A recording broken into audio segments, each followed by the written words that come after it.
اس وقت تم نے کیا، یہ تمہاری تصدیق کرے گا یہ سچے ہیں، تمہاری سچائی کی شہادت اس کی سٹیمپ کے اندر ہے، یہ جب شہادت دے گا تو پھر اس کے بعد کوئی گنجائش نہیں رہے گی۔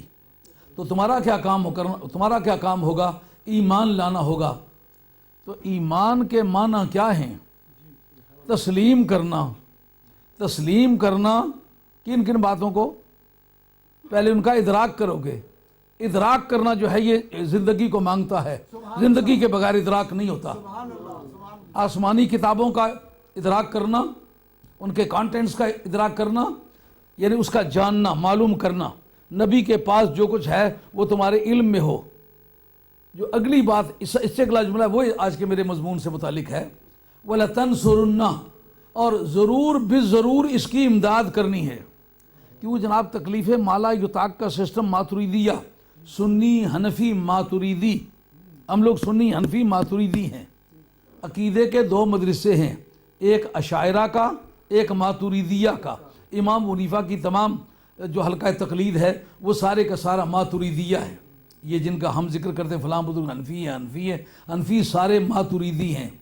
وہ اس بات کے سختی سے مدعی ہیں کہ جس چیز کے کرنے کی کسی میں قوت نہ ہو وہ کام اس کے ذمے ڈالا نہیں جاتا۔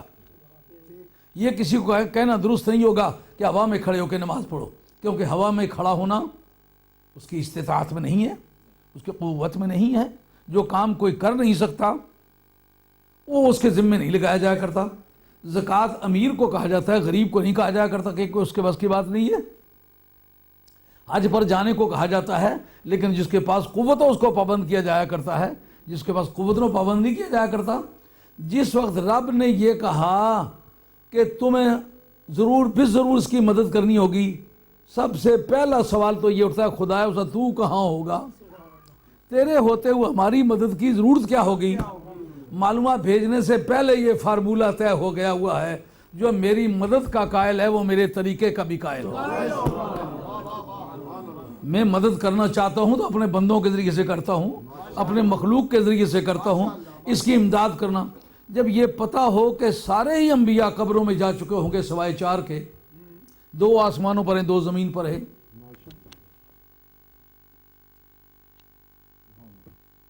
جناب ادریس علیہ السلام اور جناب عیسیٰ علیہ السلام زندہ ہیں، آسمان پر ہیں۔ جناب الیاس اور جناب خضر یہ زندہ ہیں اور زمین پر ہیں۔ تو سوائے 4 نبیوں اور 4 رسولوں کے باقی سارے کے سارے قبروں میں جا چکے ہوں گے۔ اس کو کہتے ہیں اشارۃ النص۔ مقصود گفتگو یہ نہیں ہے کہ وہ زندہ ہوں گے، لیکن روشنی پڑتی ہے، جیسا آپ دیکھنا تو چاہتے ہیں سیدھے ادھر، لیکن ادھر کے بھی اور ادھر کی چیزیں بغیر ارادے کے نظر آ رہی کہ نہیں آ رہی؟ اس کا ارادہ کیا جائے یا نہ کیا جائے یہ بات سمجھ میں آ رہی ہے۔ جو قبر میں زندہ ہو کر آنے جانے پر قادر نہ ہو، مدد کرنے پر قادر نہ ہو، جس کو یہ پتہ نہ ہو کس کو کس چیز کی امداد کی ضرورت ہے، وہ پانی مانگتا ہے تو یہ تیل لے کے حاضر ہو جائے، یہ ہے مدد؟ اس کو سر کا درد ہو رہا ہے، یہ پاؤں کا ٹیکا لگا دے۔ کسی کی حاجت کی قسم پتہ ہو، اس کی مدد پر قدرت رکھتا ہو، مدرک بالذات ہو، متحرک بالارادہ ہو، اس کو پتہ ہو کون کہاں ہے۔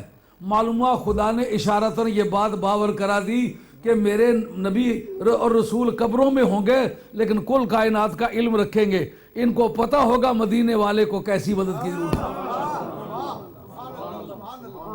یہ مدد لے یا نہ لے، ان کی ڈیوٹی ہوگی، ایمان بھی لائیں اور مدد بھی کریں۔ کیوں جب قرآن مجید سے یہ بات نکل آئی کہ نہ نکل آئی؟ جب سب کو پتہ، سب کے بارے میں رب کو پتہ یہ قبروں میں ہوں گے، ان کو کہنا کہ اس کی امداد بھی کرنا ہوگی۔ حضرت موسیٰ علیہ السلام، میں آپ سے یہ پوچھتا ہوں کہ آپ کو کیا پڑی تھی 1,24,000 سے کم و بیش انبیاء و مرسلین میں سے؟ رشتہ داری تو حضرت ابراہیم علیہ السلام سے تھی جو ابا لگتے تھے، انہوں نے دخل نہیں دیا تو آپ نے کیوں دخل دیا؟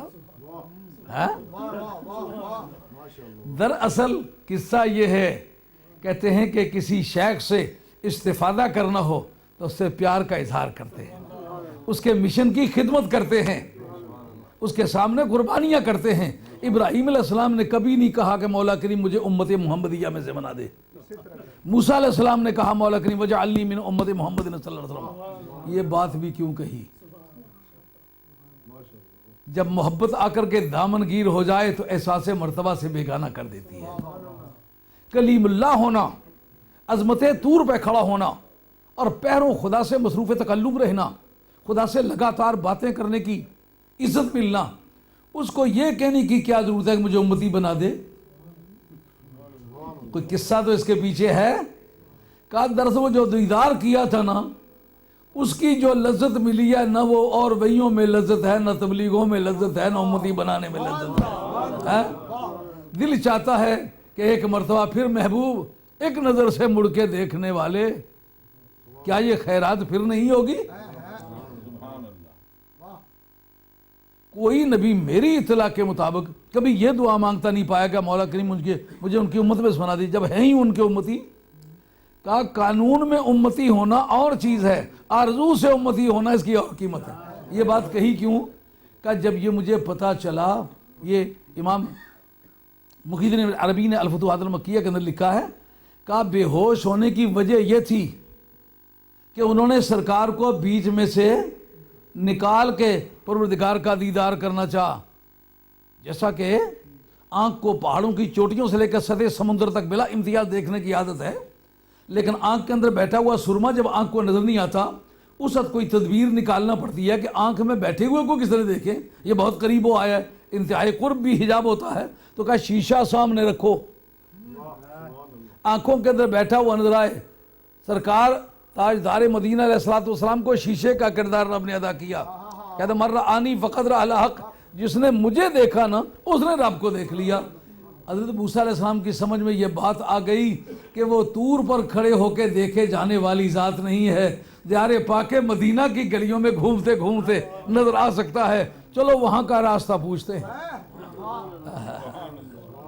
یہی وجہ ہے کہ اعلیٰ حضرت رحمۃ اللہ علیہ فرماتے ہیں سایہ دیوار و خاک در ہو یا رب اور رضا، خواہش دیں میں کیسر شوق تخت جوں نہیں، خواہش دیں میں کیسر. کہا جس گلی کا راستہ پوچھتے ہوئے موسیٰ علیہ السلام نظر آئے ہیں، میں اس گلی کو چھوڑ کہیں کیوں جاؤں؟ خواہش دیں میں کیسر شوق تخت جوں نہیں. دہم کہتے ہیں تاج کو. خواہش دہم میں کیسر کا جو تاج ہے نا، یعنی رومن امپائر کا جو سربراہ ہے، اس کا تاج، اور شوق تخت جمشید جو پرشین امپائر کا سربراہ ہے، اس کا تاج اور اس کا تخت، یعنی رومن امپائر اور پرشین امپائر دونوں ایک ترازو پر رکھی جائیں اور نبی پاک علیہ الصلوۃ والسلام کی گلی میں پورا سایہ نہ ہو. خواہش دہم کیسر شوق تخت جوں نہیں. اس سے بھی تیز کر کے بات کی حضرت میاں بریلوی رحمۃ اللہ علیہ. جنت بھی لینے آئے تو محبت کی منڈی الگ ہے، اس کے بھاؤ بھی الگ ہیں. جنت بھی لینے آئے تو چھوڑے نہ یہ گلی، منہ پھیر لیں گے ہم تیری دیوار کی طرف. اب وہ جو وعدہ کیا تھا کہ مدد کریں گے، حسب وعدہ موسیٰ علیہ الصلوۃ والسلام کو وہ شوق دامن گیر ہے. کہا کہ اب پتہ تو یہ چلا کہ مر رآنی فقد رأى الحق، کوئی بہانہ بناؤں. حضرت ابراہیم علیہ السلام نے یہ تدبیر نہیں فرمائی، عیسیٰ علیہ السلام نے نہیں فرمائی. انہوں نے یہ بات کیوں کی؟ ان کا درد دیکھنے کا ٹھٹ تو مجھے ہے، دیدار کا ذوق کسی اور کو آیا نہیں، وہ تو مجھے ہے.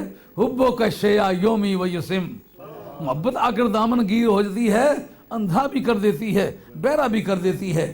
اب موسیٰ علیہ الصلوۃ والسلام کہاں جا پہنچے؟ ایک تو مسلم شریف، یہ علامہ زرقانی رحمۃ اللہ علیہ اس حدیث کو باقاعدہ اس پہ اپنی زرقانی شرح محابل الدنیا کے اندر ذکر کیا ہے کہ مررت علی قبر موسیٰ وہو قائم یصلی فی قبرہ، اس جگہ حضرت علامہ زرقانی بڑا زور شور سے کہتے ہیں کہ کھڑا ہونا، رکوع میں جانا، نماز پڑھنا، یہ عوارضات جسمانیہ میں سے یا عوارضات روحانیہ میں سے ہے؟ یہ کس نے لکھا کہ کھڑا ہونا روح کی عادت ہے؟ یہ جسم کی عادت ہے۔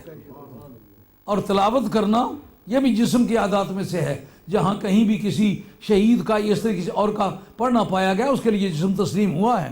یہ علامہ زرقانی رحمۃ اللہ اس کی تحقیق کے پیش کرتے ہیں، کہتے ہیں یہ کھڑا ہونا، بیٹھنا، رکوع کرنا، سجدے کرنا، یہ عوارضات جسمانیہ میں سے ہے۔ اور حضرت نبی کریم علیہ الصلوۃ والسلام جس وقت بیت المقدس میں جا کے پہنچے تو آگے موسیٰ علیہ السلام کھڑے ہیں۔ رات کو میں نے ایک سوال بھی کیا تھا، اس کا جواب بھی دیا تھا، آپ کی ضیافت طبع کے لیے دوہرا دیتا ہوں۔ کہتے ہیں اس کی کیا وجہ ہے؟ سرکار پیچھے پہنچے، موسیٰ علیہ السلام پہلے پہنچے۔ اس سے ایسا لگتا ہے کہ حضرت موسیٰ علیہ السلام کی رفتار بمقابلہ سرکار تاجدار مدینہ علیہ السلام کے کہیں تند و تیز ہے، وہ پہلے پہنچ گئے، یہ بعد میں پہنچے۔ لیکن اس پر جواب لکھا ہے حضرت علامہ بدر الدین عینی نے عمدۃ القاری شرح بخاری میں، کہتے ہیں دراصل قصہ یہ ہے کہ جس وقت نبی کریم علیہ الصلوۃ والسلام تشریف لے جا رہے تھے، اس وقت اپنی رفتار نبوت کو نہیں استعمال کر رہے تھے، اس وقت رفتار براق کو استعمال کر رہے تھے۔ تو حضرت موسیٰ علیہ السلام نے اپنی رفتار نبوت کو استعمال کیا۔ اس نے واضح کر دیا نبی کی رفتار براق سے زیادہ تیز رفتار ہوتی ہے۔ سرکار کی رفتار کا جہاں تک سوال ہے، سرکار نے اپنے پرے پرواز کو سدرۃ المنتہا سے پرے کے لیے کھولا، وہاں تو ساری پروازیں شل ہو کر کے رہ گئیں۔ جہاں سرکار کی پرواز شروع ہوتی ہے وہاں تو پرواز کا نام ہی نہیں ہے جی۔ اب اس موقع پر سب انبیاء علیہ الصلوۃ والسلام کا حاضری دینا، یہ میرے پاس علامہ بدر الدین عینی کی کتاب ہے عمدۃ القاری شرح بخاری، اس کا جلد نمبر 4 ہے اور صفحہ نمبر 48 ہے۔ اس پر بحث کرتے ہیں کہ یہ انبیاء علیہ الصلوۃ والسلام کا آنا یہ کوئی مفروضہ سا لگتا ہے، شاید کہ فرضی بات ہے۔ کہتے ہیں کل تو الانبیاء احیاؤن، الانبیاء احیاؤن، اور اس کے بعد کیا ہوتا ہے؟ فقط رآہم النبی صلی اللہ علیہ وسلم حقیقتاً، اور نبی کریم علیہ الصلوۃ والسلام نے ان کو جسم حقیقی کی حالت میں دیکھا۔ ان کے جو اجسام کریمہ تھے وہ مفروضے نہیں تھے۔ جس وقت حضرت سید عالم علیہ السلام کے پیچھے انہوں نے کھڑے ہو کر کے نماز پڑھی، یہ حاضری تھی، حسب وعدہ حاضر ہو آئے ہیں، اگر کوئی امداد کی ضرورت ہے تو ارشاد فرمائیں۔ ہاں بات سمجھ آئیے؟ موت کے بعد زندگی ثابت ہوئی نہ ہوئی؟ بخاری شریف کا اپنا مطلب، بخاری شریف میں غالباً 3 جگہ یہ حدیث مذکور ہے، اور ممکنہ 3 سے بھی زیادہ ہو۔ جو موسیٰ علیہ السلام راستے میں کھڑے ہوئے، انہوں نے کہا کہ آپ اللہ کی بارگاہ میں جائیں اور جا کر سوال کریں، نمازیں کم کریں۔ خدا کو بھی پتہ ہے کہ کم کرنی ہے، رسول کو بھی پتہ ہے کم کرنی ہے، لیکن یہ دراصل کون سی کنڈیشن جو کمپلائی ود ہو رہی ہے؟ حضرت موسیٰ علیہ الصلوۃ والسلام اس جماعت کے سربراہوں میں سے ایک سربراہ ہیں جو وعدہ کر کے چلیں کہ مدد کریں گے۔ عیسیٰ علیہ السلام مدد کرتے تو یہ مثال ہوتی، بندہ ہے ہی زندہ جس نے مدد کی۔ کہ عیسیٰ علیہ السلام آپ ٹھہریں، بے ایمانوں کی کمپنی پیچھے آ رہی ہے جو کہے گی نبی قبر میں چلے جائیں تو مردے ہوتے، مجھے بات کرنے دیں۔ ایک یہ بات تھی کہ جن آنکھیاں دل بر تکیا، مائی ایک کل پرسوں نہیں گل میں وہ چلیے تو کرا لے تو کوئی لوڑ نہیں کو تھا کہ اخیر ماڑی بے نال ملی تک جنانی آئی ہوئی سی، میں اس کی وہ بے نال ملی ہوئی آئی، خیر میں تک مائی ماڑی بے نال ہونی ملی تائی تو میں کچھ گل بات جنہ اکھیاں دل بر تکیا وہ اکھیاں تک لئیاں تو ملیوں تا ساجن ملسی ہن آساں لگ پائیاں۔ کہا دیکھتے کیا آتے ہو، بار بار وہ آتے بار بار جاتے۔ ایک تو اس امر کی وضاحت تھی موسیٰ علیہ السلام تم جب آتے تھے تو ہم تمہیں اس طرح نیچاں سے آگے تو آ جاؤ، کہا آج چلے جاؤ، آج ہم نہیں بات کرنا چاہتے۔ درجنوں پھیرے ہوتے بات نہ ہوتی، بات کا کرنا ہماری مرضی پر موقوف تھا۔ محبوب آ رہا ہے، نہ پوچھتا ہے، نہ اجازت مانگتا ہے، نہ اپائنٹمنٹ بناتا ہے، آتا بھی اپنی مرضی سے ہے، جاتا بھی اپنی مرضی سے۔ سائیں نظام الدین ایک بڑے سیدھے سادے درویش تھے، سلسلہ عالیہ قادریہ کے چکلالہ کے رہنے والے۔ وہ معراج شریف کے واقعے کو بیان کرتے ہیں، کہتے ہیں اے ہائے پردہ یار تو یار نظام کی ہے، پردہ یار تھی یار نظام کی ہے، اندر باہر تیرا اندر باہر آ جا۔ پردہ یار تو یار نظام کی ہے، اندر باہر تیرا اندر باہر آ جا۔ لیکن اس بات کو اب منوانا ہے کہ جو نبیوں کی موت کے بعد ان کی زندگی، ان کا آنا اور جانا تسلیم نہیں کرتا، اس سے گزارش ہے کہ مہربانی کرے 50 نمازیں پوری پڑھے۔ کیوں؟ یہ جو وہ وعدہ تھا مدد کرنا، آج مدد انہوں نے کی ہے۔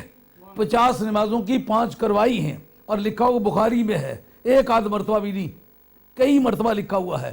تو جب یہ بات بخاری کے متن سے ثابت ہے، روزانہ کی پریکٹس سے ثابت ہے، ہوئی 50 تھی، پڑھتے 5 ہیں، فریضہ ادا تسلیم ہوتا ہے، یہ کنسیشن کس نے دلائی ہے؟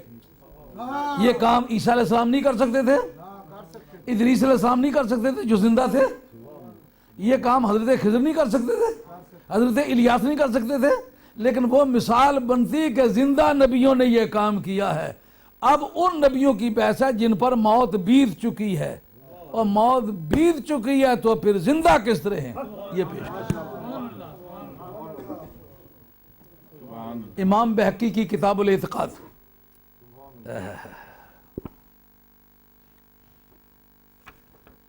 لوگ میرے ساتھی خاص طور پر مجھے گلا کرتے رہتے ہیں، یہ شاہ صاحب ملتے نہیں ہیں۔ یارا ملنا اتنا کام تو کرنا نہ پیا۔ کہتے ہیں کہ جب انبیاء علیہ السلام کی موت واقع ہو جاتی ہے تو نبیوں کی روحیں رکھی کہاں جاتی ہیں؟ امام بہقی کی کتاب الاعتقاد، اس وقت میرے پاس شرح الصدور ہے جو پیش کر رہا ہوں، اور اصل کتاب بھی کتاب الاعتقاد بھی میرے پاس موجود ہے، اس پر بھی نشان لگا ہوا ہے، لیکن کتابیں اتنی ہوگی تھی سب نہیں لائی جا سکتی تھی۔ کہ نبیوں کی روحیں جب نکالی جائیں، یہ توجہ کرو تو اگلی گل بانی تو میں ہوں رائے سٹنے پر لے دل، میں ہوں بندہ بھی بڑھا ہوں، جلہ کو سوکھا سنانا تو میں سمجھنا پہ ویلا آ گیا ہے، رب کی کری یاد نہ، یہ وضو ہے تو ٹھیک ہے، یہ وضو ہے کوئی گڑبڑ ہے تو پھر تازہ وضو کرنا، اللہ نہیں بارگاہ حاضری نہ ویلا تو ٹرنے ہوں۔ انہیں ایک خیریاں چراخیاں ہی ہیں، انہاں گلاں کی یاد رکھو۔ جب نبیوں کی روحیں نکالی جاتی ہیں، رکھی کہاں جاتی ہیں؟ کہا جو برزخ میں نہیں، برزخ میں نبیوں کی روحیں نہیں رکھی جاتی۔ جنت، کہا نہیں جنت میں بھی نہیں رکھی جاتی۔ کہا کہاں رکھی جاتی؟ کہا دراصل نبیوں کے ساتھ جو سلوک ہے دن بدن ترقی ہے۔ نبیوں کے لیے جنت والا جو حصہ ہے نا، وہ اس وقت ہوگا جب سرکار قدم رکھیں گے۔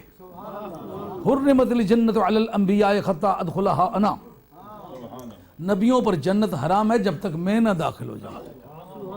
وحرمت الجنت علی الامم حتی تدخلھا امتی او کما قال علیہ الصلوۃ والسلام، اور امتوں پر اس وقت تک جنت حرام ہے جب تک میرے غلام پہلے نہ داخل ہوں۔ اور تھوڑا آدھی جنت میری امت کی اور آدھی جنت کل نبیوں کی امتوں کی۔ ادھے نے پیالے ساری امتوں کا اتحاد ہے، اور کلے امتی سرکار نے ادھے نے مالک کہ جنت میں رکھی جائے تو وہ تو نبیوں کے لیے ریزیڈنس بنایا، ظاہر ہے کہ تو پرموشن ہے۔ نبیوں کی شان میں زوال مرتبہ نہیں ہوتا، یہ بات آپ لکھ لیں۔ آزمائشیں ہوتی ہیں، مصائب ہوتے ہیں، عتاب ہوتا ہے، عتاب درجات کو بلند کرنے کے لیے ہوتا ہے، لیکن نبیوں کے مرتبے میں زوال نہیں ہوتا۔ ہوں سورجہ کی تو آپ ہی تھمو، میں ہوں گل جڑی ہے وہ کرساں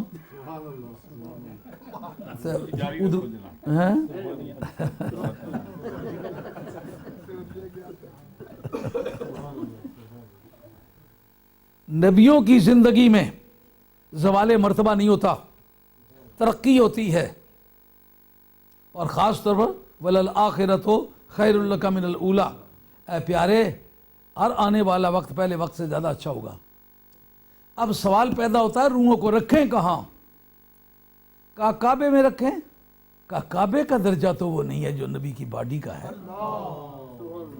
کہا مسجد نبی میں رکھیں۔ کہا نہیں، مسجد نبی کا تو وہ درجہ نہیں ہے۔ کہا بیت المقدس میں؟ کہا اس کا تو یہ درجہ نہیں بنتا۔ کہا لوح محفوظ رکھ۔ کہا لوح محفوظ کا وہ مرتبہ نہیں سرکار کی باڈی کا ہے۔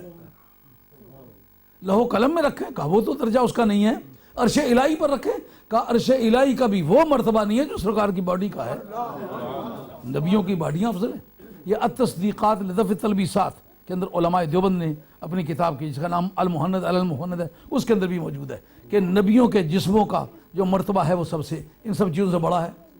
اچھا، جب ان کے اجسام کا مرتبہ کل ممکنات کے مکانات سے کہیں بڑھ چڑھ کر ہے، رکھیں پھر کہاں؟ جس جگہ بھی رکھیں ہتک ٹھہرتی ہے، زوال مرتبہ لازم آتا ہے. کہا زوال مرتبہ نبیوں کی زندگی میں ہوتا نہیں. کبھی فرصت میں سن لینا، طویل ہے داستان میری. ہاں، کہا پھر رکھیں کہاں؟ کہا نبیوں کے بدنوں میں واپس کرنا. جہاں بھی کہیں رکھیں ہتک لازم آتی. یہ کتاب الاعتقاد حضرت امام بحقی، یہ میرے پاس حضرت علامہ جہاد السیوطی کی شرح الصدور کے اندر بھی یہ بات موجود ہے، اور میرے پاس اصل کتاب بھی موجود ہے، اس کے اندر بھی موجود ہے. اچھا، جب ان کے اصل جسموں میں ان کی روحیں واپس کر دیں، اب سمجھنے والی بات ہے کہ نبیوں کو اپنی قبروں سے جسموں سمیت نکلنا زندگی ثابت ہوتی ہے نہیں ہوتی؟ کوئی کنوینس نہ استعمال کرنا. کا سرکار کی تو خدمت میں بطور خدمت کے براق استعمال ہوا. اگر محتاجی ہوتی تو موسیٰ علیہ السلام کیسے آگے ہوتے؟ جس ذریعے سے موسیٰ علیہ السلام آئے ہم بھی اسی وسیلے سے آئے ہیں. آسمان پر براق سرکار کو لے گیا بطور اعزاز کے، بطور حاجت کے نہیں لے گیا. یہ سارے نبی جس جگہ جانے کی ضرورت پڑی سب گئے. ثابت ہو گیا نا کہ نبی زندہ ہیں. کہیں گے یہ بات تو نبیوں کی زندگی میں ہے. اب بتائیے، آپ تو حضرت غوث پاک پر بحث کرنا چاہتے ہیں، وہ تو ولی ہیں، اور زمرہ اولیاء کے اندر بھی کوئی ایسی شخصیت ہے جو زندہ ہو؟ آئیے. وَلَا تَقُولُوا لِمَن يُقْتَلُ فِي سَبِيلِ اللَّهِ فِي سَبِيلِ اللَّهِ أَمْوَاتٌ بل احیاء ولکن لا تشعرون. کہ جو قتل ہو گئے، عقل کو جو مشکلات پیش آ رہی ہیں ولی کی زندگی کے بارے میں، وہ شہید کے بارے میں اس سے زیادہ پیش آ سکتی ہیں. یہ کیا وجہ ہے؟ وہ بات اس کی سمجھ میں آ جاتی ہے. کہا دراصل شہید کے اندر کوئی فالتو کوالٹی نہیں ہے، اس نے سرکار کے قدموں پہ منہ رکھ کے جان دی ہے. تو جنہوں نے ساری زندگی نبی کے قدموں پہ منہ رکھا ہے اس کی زندگی کے بارے میں کیا رہا؟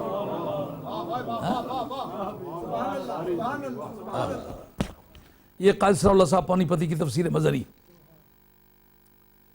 اور تفسیر مظہری کے اندر اس بات کو انہوں نے بڑی خوبی سے چھیڑا ہے. جلد نمبر 2 صفحہ نمبر 153 کے اندر یہ بحث انہوں نے چھیڑی ہے. وہ کہتے ہیں کہ جو اولیاء اللہ ہیں، آل اللہ ہیں، یہ اپنی قبروں سے نکل بھی سکتے ہیں، اپنے دوستوں کی مدد بھی کر سکتے ہیں، اور اپنے دوستوں کے دشمنوں کو ذلیل بھی کر سکتے ہیں. یہ وجہ ہے جو لوگ ولیوں کے پیچھے پیچھے پھرے ہیں. لوگ سمجھتے ہیں بڑی مہربانی کی ہے لوگوں نے ولیوں کا پیچھا کیا ہے. یار، ایک تو ان سے لطف اٹھاتے ہو، دوسرا یہ اپنے احسان جتاتے ہو. اس جگہ کہتے ہیں یعنی ان اللہ سبحانہ وتعالی یوتی لارواحہم قوۃ الاجساد فیذهبون من الارض الى السماء والجنة حيث يشاءون وینصرون اولیاءهم ویدمرون اعداءهم ان شاء اللہ تعالی. یہ قاضی ثناء اللہ صاحب پانی پتی ہیں جناب، علماء دیوبند کے استاد الاساتذہ ہیں جی. شاہ ولی اللہ صاحب محدث دہلوی کے بہت لاڈلے اور چہیتے شاگرد ہیں جی. مرزا مظہر جان جانا جو سلسلہ عالیہ نقشبندیہ کے اپنی صدی میں مجدد تسلیم ہوتے ہیں، ان کے مرید ہیں جی. اور تفسیر کا نام لوگوں نے کہا ثنائی رکھیں، آپ ثناء اللہ ہیں. انہوں نے کہا اپنے شیخ کی موجودگی میں اپنی کسی چیز کو اپنا سمجھنا مناسب نہیں سمجھتا. میری تمام اوصاف اور میری تمام جائیداد وہ حضرت مرزا مظہر جان جانا کی ہے، میری نہیں ہے. اس لیے یہ کتاب بھی مرزا مظہر جان جانا کی ہے، میری نہیں ہے. یہ انہوں نے واضح طور پر لکھا ہے.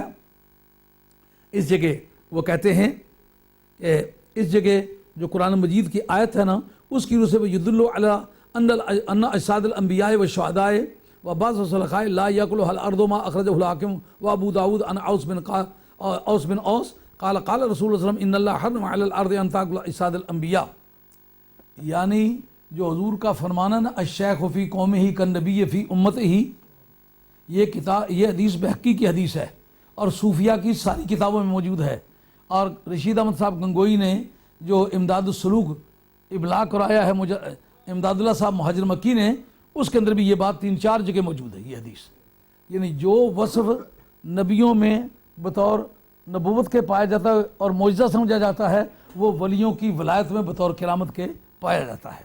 تو اس جگہ انہوں نے واضح طور پر یہ بتا دیا نا کہ شہداء آتے بھی ہیں اور جاتے بھی ہیں۔ یہاں شہداء کا انہوں نے ذکر نہیں کیا، انہوں نے اس بات کا ذکر کیا کہ انا اولیاء اللہ ہے، جو اللہ کے دوست ہوتے ہیں، کیونکہ کیٹیگری وائز شہید جو ہوتے ہیں ان کی الگ کیٹیگری نہیں ہے، یہ اولیاء اللہ کے زمرے کے لوگ ہیں۔ اب آئیے اس پر گفتگو کرتے ہیں کہ اولیاء اللہ میں کتنے لوگ مرنے کے بعد زندہ پائے گئے اور انہوں نے کیا کیا کام کیے، پھر پتہ چل جائے گا غوث پاک بھی یہ کام کرنے کی پوزیشن میں ہے کہ نہیں۔ کیا کیا مزے کی باتیں ہیں۔ حضرت مصعب ابن عمیر رضی اللہ تعالیٰ، یہ حدیث بحقی نے بھی نقل کی ہے، انہوں نے بھی نقل کی ہے، وہ بحقی کے اندر بھی اس کو میں نے نشانت کیے ہوئے ہیں، اور جو حضرت امام قرطبی ہیں انہوں نے تفسیر کے اندر بھی، تفسیر قرطبی میں بھی یہ جو غزوہ احد ہے، بلکہ سورہ احزاب میں منہم من قضا نحبہ ومنہم من ینتظر، یہ اس کے تحت انہوں نے لکھا ہے۔ اس جگہ سرکار تاجدار مدینہ علیہ السلام صفحہ 204 میں ارشاد فرمایا،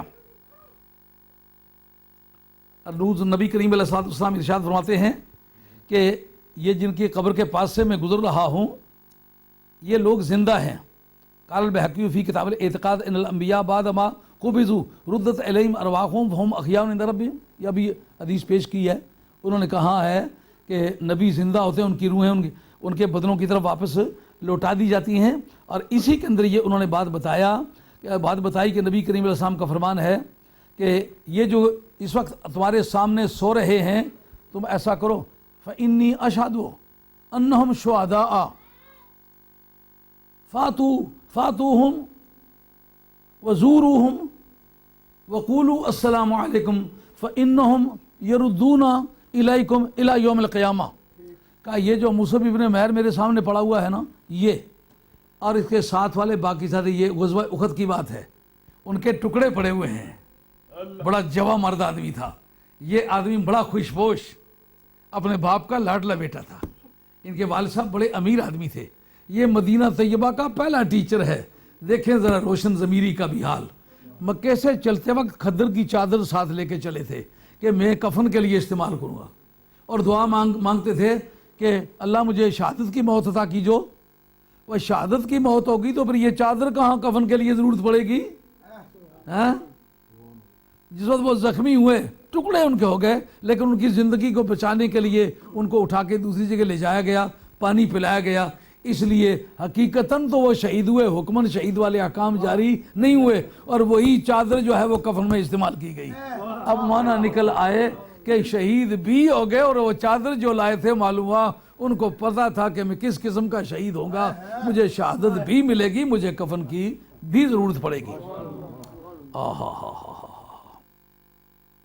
اب نبی کریم علیہ السلام کا یہ واضح طور پر فرمانا کہ تم ان کو سلام کہو گے تو یہ قیامت تک تمہارے سلاموں کا جواب دیں گے، یہ مرنے کے بعد زندگی ثابت ہوئی نا، سلام کا جواب دینا۔ آئیے اس سے زیادہ قریب آ جاتے ہیں۔ ایک آدمی قبر میں سورہ ملک پڑھ رہا ہے، صفحہ 199 ہے، اس کے اندر نبی پاک علیہ الصلوۃ والسلام کی بارگاہ کے غلاموں نے کیا کیا خوبصورت باتیں لکھی اور دیکھی ہیں۔ آپ فرماتے ہیں کہ ایک آدمی کو دیکھا گیا کہ قبر پر جا کے کھڑے ہوئے سورہ ملک کی آواز آ رہی ہے، قبر پر جا کے بیٹھے، قبر کا نشان نہیں ہے۔ اب قبر پر بیٹھنا اور یہ جان کے نہ بیٹھنا کہ قبر ہے، کیا مطلب نکلتا ہے؟ یعنی اتنا وقت گزر چکا ہوا تھا کہ قبروں کے نشانات مٹ چکے تھے۔ نبی کریم علیہ الصلوۃ والسلام کی بارگاہ میں جا کے عرض کرتے ہیں، یا رسول اللہ صلی اللہ علیہ وسلم میں اس طرح قبر پر بیٹھا ہوا تھا تو قبر سے مجھے سورہ ملک پڑھنے کی آواز سنائی دی، میں کیا سمجھوں؟ سرکار نے فرمایا کہ یہ فہذہ سورۃ الملک، یہ سورہ ملک ہے، فإنہا منجیہ، یہ نجات دلانے والی ہے. تو نجیہ من عذاب القبر فإنہ کان یقرأ سورۃ الملک فی حیاتہ. روزانہ وہ وظیفے کے طور پر سورہ ملک کو زندگی میں پڑھا کرتا تھا. اب مرنے کے بعد بھی قبر میں اس کا وہی مشغلہ ہے جو زندگی میں کیا کرتا تھا. اس جگہ آگے چل کے ثابت البنانی کا ایک واقعہ نقل کیا ہے. کہا اخرج ایضا عن جبیر قال انا واللہ الذی لا الہ الا ہو ادخلت ثابت البنانی لحظہ ومعی حمید الطویل فلما صفینا علیہ اللبن سقطت لبنۃ فاذا انا بہ یصلی فی قبرہ. کہتے ہیں ثابت البنانی ایک تابعی ہیں. کہتے ہیں ان کو ہم دفن کر کے واپس چلے, میں نکلنے لگا باہر تو ہم نے چاہا کہ اب اوپر سے اس کو اینٹوں سے بند کر دیا ہے, اب ان پر مٹی ڈالیں. اچانک ایک اینٹ گر گئی, وہ اندر چلی گئی. جب ایسے جھک کے اینٹ نکالنے لگا دیکھا کہ ثابت البنانی کیا کر رہے ہیں, اپنی قبر میں کھڑے ہیں اور نماز پڑھ رہے ہیں. فَإِذَا أَنَا بِهِ يُصَلِّي فِي قَبْرِهِ. کھڑا ہونا اور آمنے سامنے کی بات, خواب کی بات نہیں. ثابت البنانی تابعی ہیں, اور تابعین میں سے ایک شخص وہ کہتے ہیں کہ میں نے, اور یہ بڑے مشہور تابعی ہیں جو حضرت عبداللہ بن عباس کے شاگرد حضرت جبیر رضی اللہ تعالیٰ عنہ, کہتے ہیں کہ میں نے اچانک وہ اینٹ اٹھانے کے لیے جو جھکا, ایسے ہاتھ ڈالا, دیکھا کہ ثابت البنانی قبر میں کھڑے ہیں اور وہ نماز پڑھ رہے ہیں. وجہ کیا ہوگی؟ کہا کہ ایک مرتبہ ایسا ہم نے دیکھا کہ ثابت البنانی ہم سے پوچھتے ہیں کہ کیا نبیوں کے بعد بھی لوگ قبروں میں کوئی کھڑے ہو کے نماز پڑھتے ہیں؟ یعنی موسیٰ علیہ السلام کے بارے میں تو ان کو پہلے پتہ تھا نا, انبیاء علیہ السلام کے بارے میں تو پتہ تھا نا کہ وہ قبروں میں کھڑے ہو کے نماز پڑھتے ہیں. اب ثابت البنانی کہتے ہیں کیا نبیوں کے بعد بھی لوگ قبروں میں کھڑے ہو کے نماز پڑھتے ہیں؟ ان کا ممکن ہے پڑھتے ہیں, ہمیں تو کوئی پتہ نہیں. انہوں نے کہا یا اللہ, اگر اس کے بعد یہ سلسلہ ہے کہ نبیوں کے بعد کوئی قبر میں کھڑا ہو کر نماز پڑھ سکتا ہے تو مجھے قبر میں کھڑے ہو کے نماز پڑھنے کی توفیق دیجو. اب وہی ساتھی ہیں ساتھ, کہتے ہیں جب وہ اینٹ گری تو میں نے وہ اینٹ اٹھانے کی غرض سے جھک کے دیکھا کہ ثابت البنانی کھڑے نماز پڑھ رہے ہیں. اور اسی مقام پر رات کو بھی یہ حدیث میں نے وہاں پیش کی تھی کہ ایک بڑی صالحہ ہیں, ان کا وصال ہو گیا. ایک کفن چور ہے, یہ صفحہ 208 پر یہ روایت بھی موجود ہے. ایک کفن چور تھا, وہ کفن چرایا کرتا تھا. کفن چرانے کے ارادے سے وہ پہلے گیا جا کے جماعت میں شامل ہو جاؤں, دفن کریں تو یہ تو پتہ ہو کہ کس جگہ دفن کیا ہے تاکہ رات کو قبر لوکیٹ کرنے میں دقت نہ ہو. پتہ چلا نیک لوگوں کے درگاہوں پر لوگ ایسے برے ارادوں سے بھی جایا کرتے ہیں. قبر سے باقاعدہ لوکیٹ کر لی کہ یہ قبر کی جگہ ہے.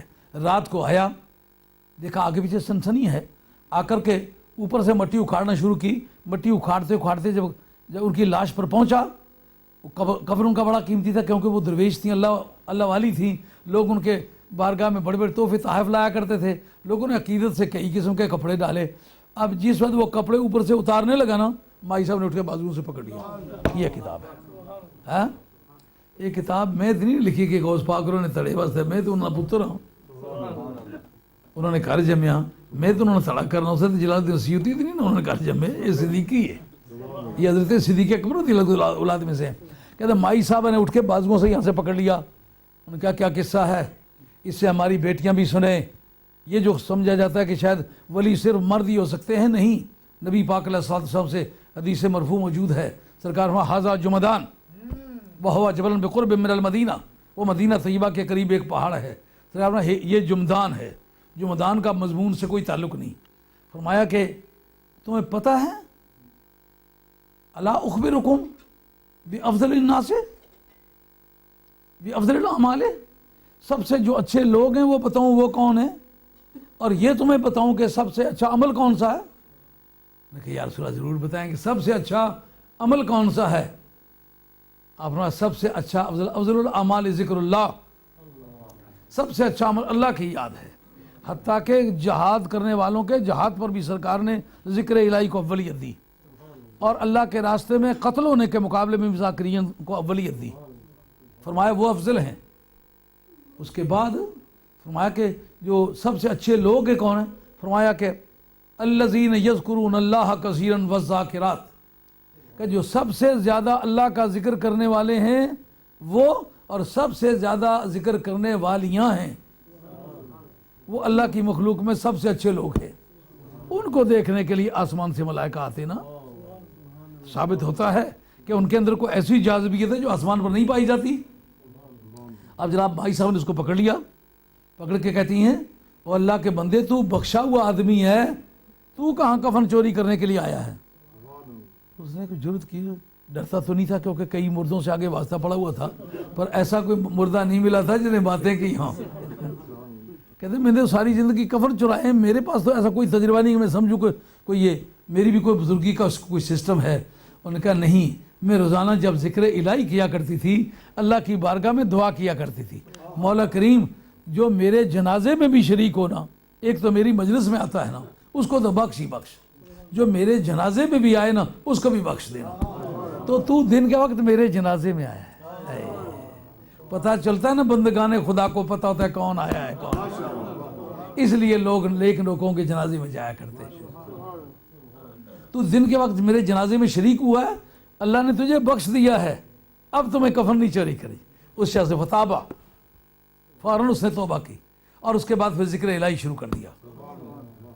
فجعل یذکر اللہ سبحانہ وتعالی لیلا ونہارا، دن اور رات پر ذکر کرتا ہی چلا گیا، اور کاملین اولیاء اللہ میں اس کا شمار ہوا اور ولی ہو کر کے مرا۔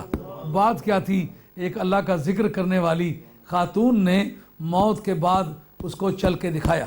اسی کتاب کے اندر ہے کہ 3 شاہ سوار تھے، بہادر تھے، تینوں بھائی تھے، اور ایک مرتبہ رومنوں کے سرکار کے بعد کی بات ہے، رومنوں کے ساتھ ان کی جنگ ہوئی، فَأَسْرَهُمُ الروم، ان کو رومیوں نے گرفتار کر لیا، تھے بڑے بہادر آدمی، ان کو کہا اپنا دین بدلو، ان کا دین تو نہیں بدلتے، ان کا نہیں بدلتے تو تمہیں کڑاؤ چڑھا کے گرم تیل کے اندر ڈال کے تمہیں کباب کر دیں گے۔ ان کا کرو، ایک کو کباب کیا، دوسرے کو کیا، بندے بڑے خوبصورت تھے۔ تو تیسرے کا وقت فقام الیہ الالجن، ایک درباری کافر کھڑا ہوا، اس نے کہا اس کو آپ قتل نہ کریں، میں جانتا ہوں عرب لوگ جو ہیں یہ جنسی طور پر بہت دیوانے قسم کے لوگ واقع ہوئے ہیں، اگر کوئی ان کو سیکس کی قسم کی دعوت دی جائے تو یہ پھر کچھ نہیں ٹلتے، نہ اپنی بزرگی کو دیکھتے۔ انہوں نے کہا اچھا لے جا، اور اس نے کہا میری بیٹی جو ہے پورے اس ملک میں سب سے زیادہ خوبصورت ہے، میں وہ پیش کروں گا وہ اس کو بدلے گی۔ وہ لے گیا، اپنی بیٹی کے ساتھ رکھا۔ اس کو یہ نہیں پتا کہ سرکار کو دل دے بیٹھنے کے بعد پھر لوگوں کے اور اس نے اپیل نہیں کیا کرتے۔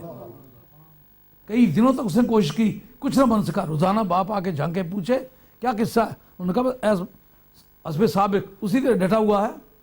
لیکن رات کے وقت جو ذکر الہی کی ضربیں لگائیں نا تو اس لڑکی کا کفر ٹوٹا۔ اس نے کہا یہی طریقہ مجھے بھی بتلاؤ۔ جب ذکر الہی لا الہ الا اللہ لا الہ الا اللہ محمد رسول اللہ صلی اللہ علیہ وسلم، جب ضربات لگائیں نا وہ عورت روئی۔ اس نے کہا جو کچھ تو سمجھتا ہے مسلمان ہونے کے لیے ضروری ہے وہ پھر مجھے کرا۔ اس نے باقاعدہ ضابطے کے مطابق کلمہ وغیرہ پڑھایا اور کفریات کے تمام باتوں سے توبہ کروائی۔ انہوں نے کہا اب تو مجھے اپنی بیوی سمجھ رہے۔ انہوں نے کہا جب تک تیرا میرے ساتھ نکاح بروئے شریعت محمدیہ نہ ہو، دور فاروقی ہے، اس وقت تک میں تمہیں اپنی بیوی نہیں سمجھتا۔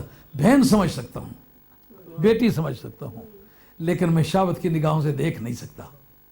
اس نے کہا پھر میں بھی کفر میں رہنا نہیں چاہتی، اب کیا طریقہ ہو یہاں سے چلے جائیں۔ انہوں نے کہا تو بہتر بتلا سکتی ہے، تو میں تو پردیسی ہوں، مجھے نہ راستہ پتہ ہے نہ میرے پاس وسائل ہے۔ اس نے کہا دروازہ میں کھولتی ہوں، گھوڑا میں لے آتی ہوں، دونوں گھوڑے پر سوار ہوتے ہیں اور چلتے ہیں۔ جی اگلی بات دیکھنے کے قابل ہوگی، یعنی حضرت امام جلال السیوطی جو ہیں اگر صرف ایک محدث ہوتے اور بات ہے، علم الاحکام کے جاننے والے باقاعدہ قاضی رہے ہیں۔ یہ الحاوی للفتاوی ان کے فتووں اور ان کے قضاء کی یادگاریں ہیں۔ کہتے ہیں جس وقت کہ اس کو گھوڑا لا کے پیش کیا گیا، گھوڑوں کا سوار تھا، جنگی جرنیل جو تھا سوار ہوا، پیچھے وہ عورت بھی بیٹھی۔ انہوں نے کہا مجھے اپنا بھائی سمجھ کے میرے پاس بیٹھنا، مجبوری کی وجہ سے کفر سے جان چھڑانے کے لیے نکلنا چاہتے ہیں۔ جو کافی دور جا چکے تو پیچھے سے گھوڑوں کی ٹاپوں کی آواز آئی، پیچھے مڑ کے دیکھا تو وہ کہتا ہے شاید دشمن آ گیا ہے، اب ہمیں تیزی سے چلنا چاہیے۔ لیکن وہ تیزی ان کی کام نہ آئی، فوراً وہ پچھلے پہنچ گئے. ان کا بھاگتا کہاں ہے؟ ہم تمہارے وہ دونوں بھائی ہیں جن کو جلایا گیا تھا، تمہارے نکاح کی شہادت کے لیے آئے ہیں. بات کر، تمہارا نکاح باری تعالیٰ کی بارگاہ میں ہوگا اور ہم تو تمہارے نکاح کے گواہ ہیں. چنانچہ نکاح ہوا اور وہ دونوں اس کے گواہ بنے. اگر مرنے کے بعد زندگی تسلیم نہیں ہوتی حضرت تو گواہ کس طرح بنے؟ یہ بات. وقت دیر ہو گیا، میں اس وقت کئی درجن میرے پاس حوالہ جات ہیں، پھر کبھی فرصت میں سن لینا، طویل ہے داستان، میری بہت کام کیا ہوا ہے. اللہ تعالیٰ قبول فرمائے. یہ میرے پاس ابھی ابن قیم کی کتاب الروح ہے، جو ابن تیمیہ کا سب سے ممتاز شاگرد ہے نا، اس نے مرنے کے بعد زندگی کے حوالہ جات بے شمار لکھے. لیکن اب چونکہ نماز مغرب میں دیر ہو رہی ہے اس لیے اجازت چاہتا ہوں. یہ کتابیں اٹھ کے اسی طرح ورٹیکلی سے ڈال دیں، یعنی عمودی شکل میں ایسے. اس کا نام ہے ورٹیکلی. ہاں یہ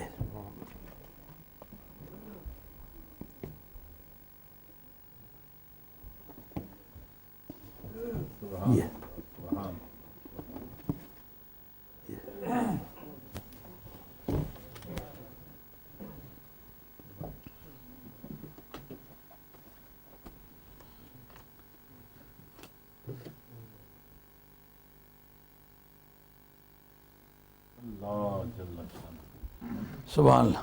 اب دو شعر سلام کے، لیکن ایک ایک مرتبہ ہی پڑھنا.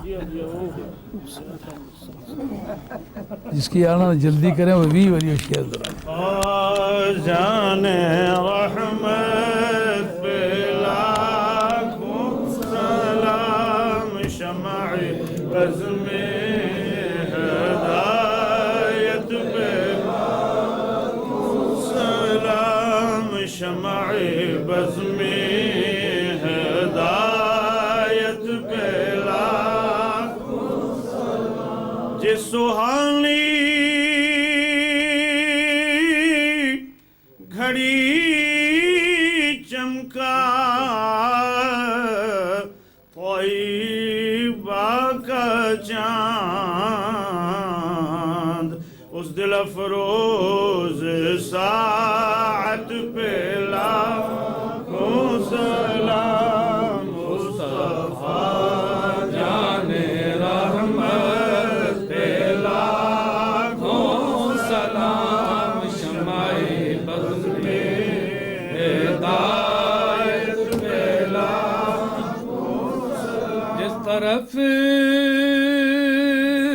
اٹھ گئی دم میں دم آ گیا،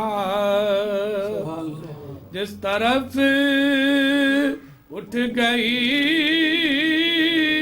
دم میں دم آ گیا، اس نگاہ عنایت پہ لاکھوں سلام. مصطفیٰ جان رحمت پہ لاکھوں سلام.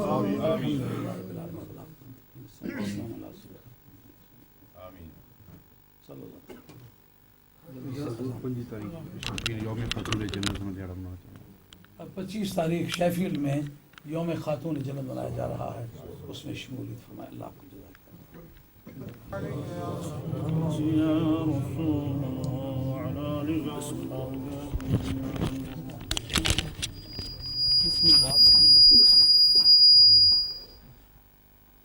یہ آج کئی مہینوں سے دیکھ رہا ہوں جس جگہ بھی ختم پڑھا جاتا ہے ولاکن پر سارے ہی وقف کرتے ہیں، حالانکہ ولاکن پر جو وقف ہے انتہائی ممنوع ہے. اس کی وجہ یہ ہے کہ جو کلمہ غیر مستقل بالمفہوم ہو قراء کے نزدیک اس پر وقف کرنا ممنوع ہوتا ہے. لاکنہ کے دو احتمال ہیں، یا تو لاکنہ ہے اگر نون مشدد ہو تو وہ حروف مشبہ بالفعل میں سے ہے، اور یا لاکن ہے، لاکن ہو تو یہ حرف استدراک ہے. دونوں صورتوں میں ہے حرف ہی ہے، یہ اسم نہیں بنتا. تو یا فعل یا اسم وقف اضطراری کے لیے بھی یہ چاہیے. نہیں پہلے کر دوں، خاص لاکن پر چل کے ہر آدمی کو دیکھا ہے، اس کو اس طرح شیر معذرت سمجھتا ہے، کوئی حرج ہی نہیں ہے. یہ رسول اللہ پہ ٹھہر کو پھر دوبارہ ولاکن رسول اللہ سے شروع کرنا. ہاں ولاکن رسول اللہ سے کر لیں. یعنی یہ ضروری نہیں کہ آپ ولاکن پر ہی پہنچ کے کریں، اگر وقف اضطراری ہے تو پہلے کر لیں.